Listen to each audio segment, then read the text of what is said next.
sein, dass mein Snowboard besonders glatt ist? Nee, das kann nicht sein. Weiter, alles gut.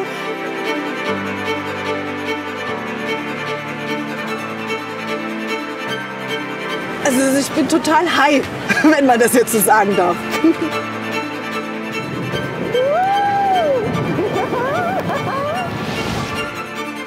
Also Oberhof ist in diesem Jahr definitiv der Wintersport-Hotspot. Und ich probiere heute mal, was in Oberhof neben diesen ganzen sportlichen Großevents sonst noch so geht. In dem deutschen St. Moritz, wie die Oberhofer vor rund 100 Jahren ganz bescheiden geworben haben.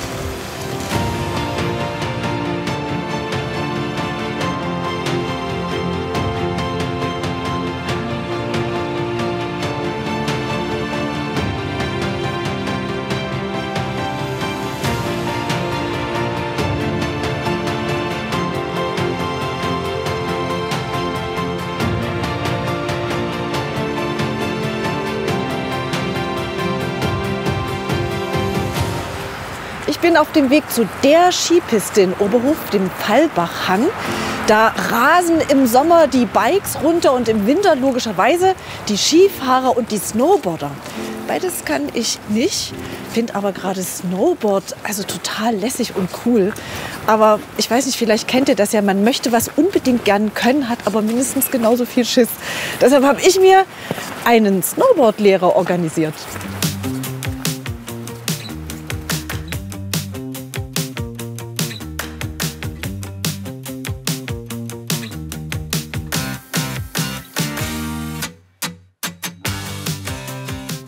Also ja, irgendwie, jetzt, mir wird es immer mulmiger. Aber du sagst ja, irgendwie kriege ich das hin. Das geht. Heute haben wir echt weichen Schnee, das heißt, da tut das Hinfallen nicht so sehr weh. Sehr schön. Ich habe mich schon gesagt, ich habe ja auch mir verschiedene Videos angeguckt, die fangen irgendwie verstörend oft mit Fallübungen an. Also es wird sich leider nicht vermeiden lassen, dass man auch mal hinfällt beim Snowboardfahren, gerade am Anfang. Und da ist es gerade wichtig zu wissen, wie man richtig hinfällt, damit man sich eben nicht so sehr wehtut. Ne? Okay. Was braucht man so nach deiner Erfahrung im Durchschnitt, bis man sagt, man kann's, man beherrscht's? Also das Snowboardfahren lernt man eigentlich so sein ganzes Leben. Man wird stetig besser, je öfter man fährt. Ne? Aber um jetzt so bei uns den ganzen Hang von oben nach unten runter zu kommen, ja, so eine Woche, 2 Wochen, bis man mal so einen Skiurlaub fahren kann und da richtig Spaß haben kann, das kann man schon in einer Saison lernen. Das geht schon, je nachdem, wie man sich selber anstellt. Okay, wir bleiben aber heute mehr so hier so. Oder genau, so wir sind heute hier. Wir fahren heute hier ein bisschen im Winterländland. Schauen mal, wie sich das verhält mit dir, wie du das hinkriegst. Ich gehe davon aus, dass wir schon die ersten Kurven hier fahren können. Und wenn du dann halt das schon gut hinkriegst, vielleicht schaffen wir es auch noch mal ganz hoch zu fahren. Mal schauen. Nee, nee. Oder gibt es sowas wie Tandem-Snowboard? Das gibt's nicht, nee. Aber anfangs sieht das so ähnlich aus bei uns beiden. Also ich werde dich da in die Hand nehmen und da so ein bisschen nach unten führen. Aber zu zweit auf dem Snowboard stehen ist dann doch ein bisschen eng.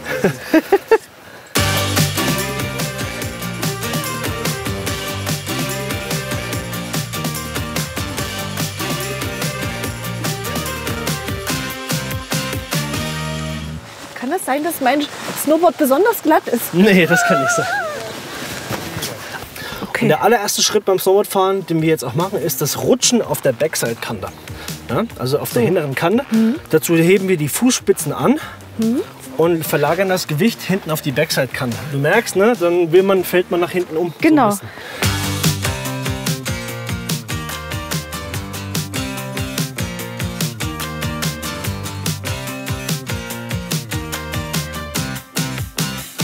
das geht schon besser als am Anfang. Also ich bin ja so ein typischer Bergunterschisser, weißt du? Ja. Ich fahre auch mit dem Fahrrad ja tatsächlich lieber berghoch als bergunter. Ja. Das wird es wahrscheinlich sein. Das ist aber halt anstrengender, ne? Ja.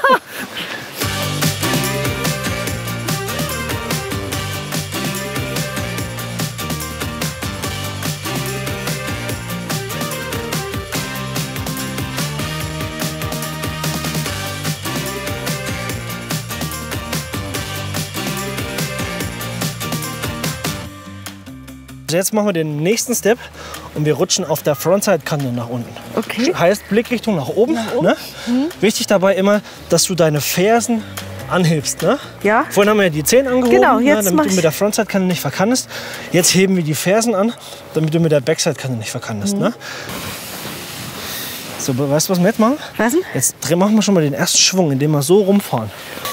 Okay, also wir schieben dich nach hier. Und jetzt den Kantenwechsel. Nee, warte mal, so rum. Nee, wie rum? Jetzt. Ah. Kein Problem, kein Problem. Also. Und das bremsen. geht aber schnell los. Ja. Bremsen, so. Du kannst so bremsen oder andersrum bremsen? Bremsen? Das sagst du so? Ja, alles gut. Weiter, alles gut. Probier. Ich muss so lachen. Immer weiterfahren. Immer weiterfahren. Das war zwar eher unfreiwillig hin und aber her, auch so aber lernt man immerhin. so Sachen, ne? Genau. Ist ähnlich wie mit dem Schwimmen, einfach ins Wasser schmeißen. Ja. Cool. Und wieder rum.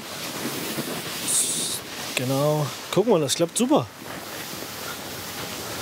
Und probieren wir zu bremsen. Ja. Ah, immerhin. Immerhin.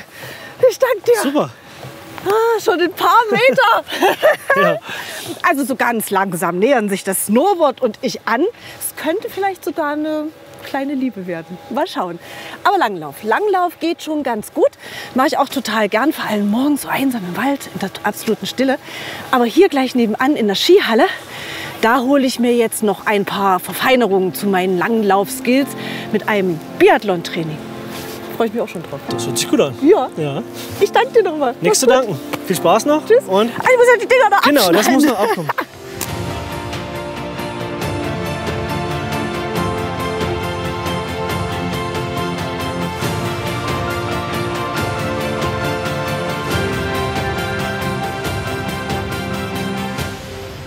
Also wenn man schon mal am Snowboardhang ist, dann kann man auch ganz komfortabel mit dem Sessellift zur Skihalle fahren. Das ist ja noch eine Top-Attraktion in Oberhof. An 365 Tagen im Jahr wird hier Langlauf und Biathlon trainiert. Und das liegt daran, dass das Ganze eigentlich sowas ist, also ich weiß nicht, ob es physikalisch richtig ist, aber die ganze Halle ist sowas wie ein riesiger Kühlschrank, in dem immer perfekte Bedingungen herrschen. Und das nutzt die Weltelite natürlich auch zum Trainieren. Aber es gibt auch Zeiten für Hobbysportler.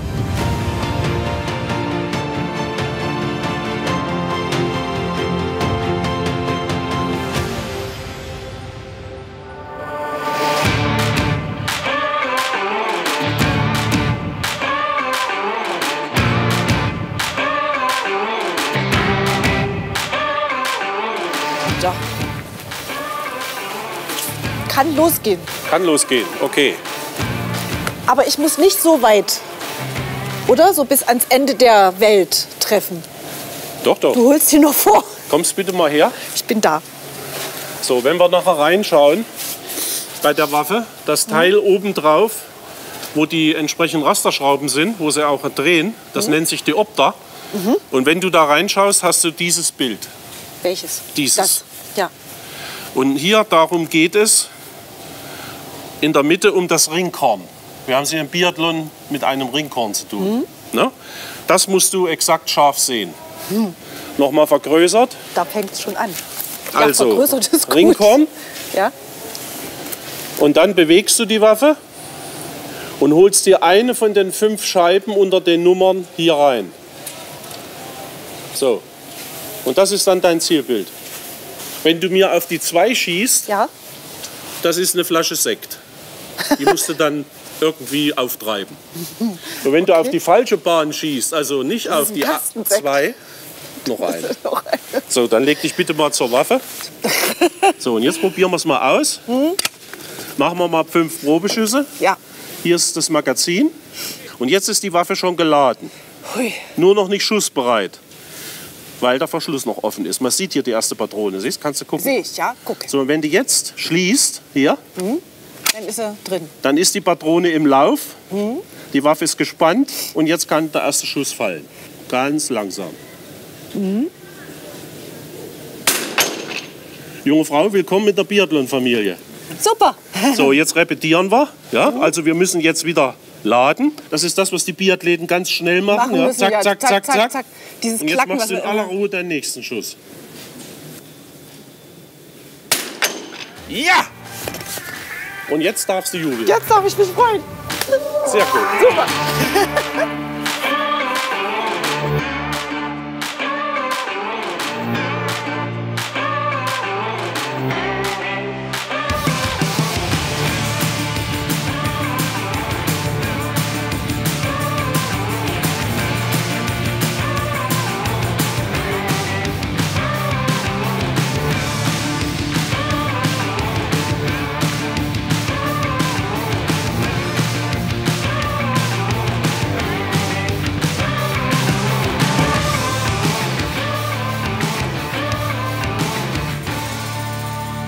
Jetzt kommt ein echter Trip für Adrenalin-Junkies. Einmal mit dem Raftingboot die Rennrodelbahn runterrasen durch 14 Kurven mit bis zu 75 km/h und sich dann nach ungefähr 1300 Metern fühlen wie ein Weltmeister.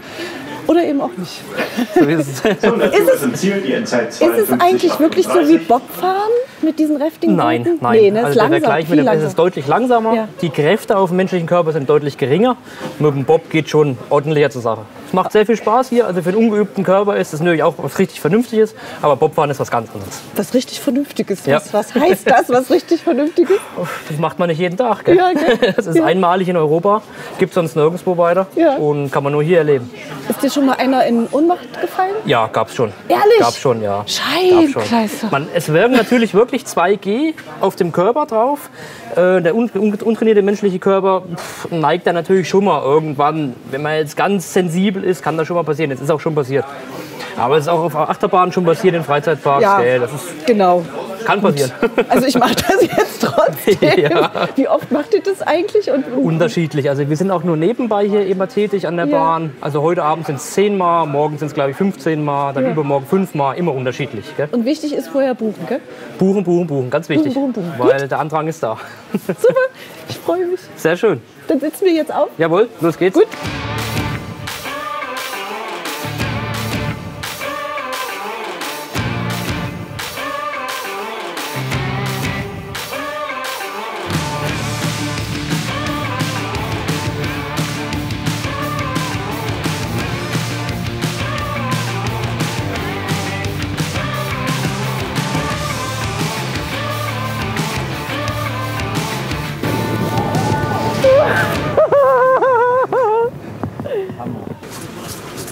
Das ist so geil. Eisenberg war schneller. Eisenberg war ein bisschen mit dem Bock gefahren. Das war ja noch schneller. Das ist so irre. Also eigentlich war es mir ja fast noch zu langsam, ja, weil das geht erst so langsam los. Aber wenn du dann in die Kurven kommst, du wirst da so reingedrückt und dann kippt dich das hin und her und also ich bin total high, wenn man das jetzt so sagen darf.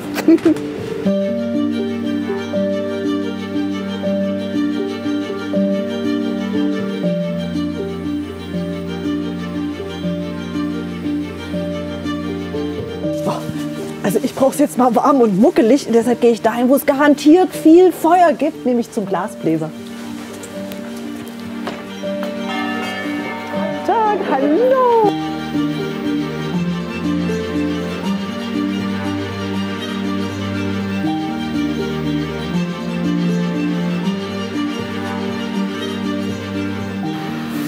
Hallo. Hallo. Ja, ich gehe hier so andächtig durch, das sieht so toll aus immer. Kann man denn das eigentlich auch mal selber probieren? Gibt es da die Möglichkeit? Ja, wir bieten für unsere Gäste 2 Workshops an hier in unserer Glasbläserei. Der eine Workshop ist Dekorieren. Das zweite Angebot ist der Workshop Glasblasen, wo man sich mit unserer Unterstützung selber eine Kugel aufblasen kann. Das möchte ich. Ich möchte Kugel und Feuer. Wenn das geht. Okay, ich denke, das kriegen wir hin. Darf ich mal nach dem Namen fragen? Steffi. Ich bin der Wolfgang, so unter Kollegen. Da würde ich dich schon mal hier runter bitten. Ja, Genau. Sehr schön. Also ich Aber du hilfst mir dann, ja? Ich muss nicht alleine drehen. Und Doch, so. das ist also typisch hier in unserer Glasbläserei und damit heben wir uns und unterscheiden uns auch ein wenig von vielen anderen Glashütten und Glasbläsereien. Wir gehen hier einen Schritt weiter. Wir möchten, dass unsere Gäste mit einer Kugel nach Hause gehen, wo sie sagen, habe ich ganz alleine hingekriegt. Ne? Soll ich mal eine Kugel demonstrieren, wie es abläuft, oder wollen wir gleich? Ich glaube, wir wollen gleich. Okay. Wir wollen gleich. Dann die Frage, was es werden soll, also eine bunte Dekokugel oder eine klare? Eine klare hätte ich. Eine klare Dekokugel. Okay, dann weiß ich Bescheid.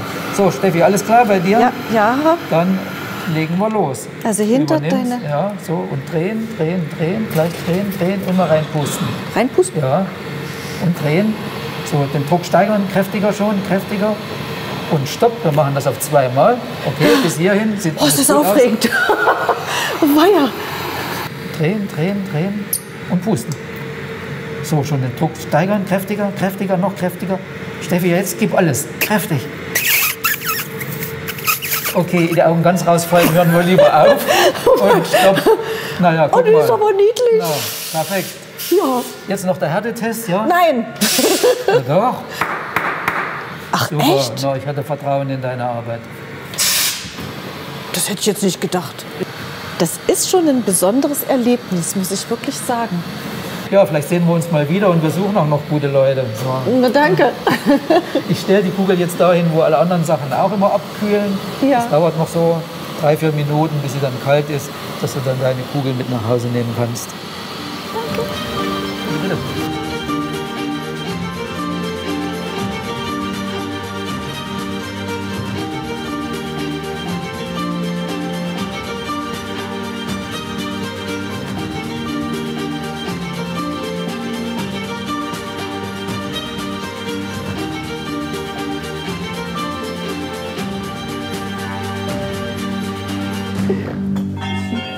Ja, tschüss.